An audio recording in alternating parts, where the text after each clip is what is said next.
ಪಾಡ್ವಾ. ಈಗ ನಿನಗೊಂದು ದೃಶ್ಯ ಹೇಳ್ತೀನಿ, ಕೇಳಿಸ್ಕೊ. ಆಗಲಾದ್ರೂ ನಿನ್ಗೆ ಆಡೋದಕ್ಕೆ ಮನಸ್ಸು ಬರ್ಬೋದು. ಈಗ ನನ್ನ ಹೆಂಡತಿ ಸೀದಾ ನನ್ನ ಶಿಡ್ಕನ ಮನೆಗೆ ಹೋಗಿರ್ತಾಳೆ, ಸುದ್ದಿ ಸ್ಫೋಟ ಮಾಡಿರ್ತಾಳೆ. ಆಮೇಲೆ ಅವ್ರ ಮನೇಲಿ ಜಟಾಪಟಿ, ವಿರೂಪಾಕ್ಷ ಶಾಸ್ತ್ರಿಗಳ ವಿರುದ್ಧ ಕೆಂಡಾಮಂಡಲವಾಗಿರುತ್ತೆ ಇಡೀ ಕುಟುಂಬ.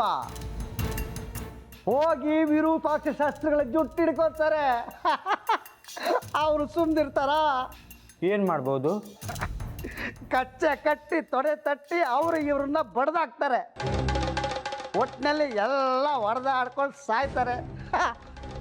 ನಾವು ಎಲ್ಲರ ಸ್ಥಿತಿ ಮಾಡಬೇಕಾಗತ್ತೆ. ನಾನು ಬರೀ ನನ್ನ ಬಾಮೈದ ಅಡುಗೆ ಮೇಲೆ ವಿಚಾರಕ್ಕೆ ಆಗಬೇಕು ಅಂತ ಆಸೆ ಪಟ್ಟರೆ ನೀನು ಇಡೀ ದೇವಸ್ಥಾನನೇ ಮುಳುಸಕ್ಕೆ ಹೊರಟಿದ್ಯಲ್ಲೋ. ನೀನು ಸಾಮಾನ್ಯದವನಲ್ಲ ಕಣೋ, ಅಸಾಮಾನ್ಯ ಕಳ್ಳ ಬಡ್ಡಿ ಮಗ. ಲೇ ಪಂಚೆ, ಯಾಕೋ ಕುಡ್ದು ದೇರ್ತಾನೆ ಇಲ್ಲ ಕಣ. ಆಡಲ್ಲೇ ಈಗಾದ್ರಲ್ಲೇ.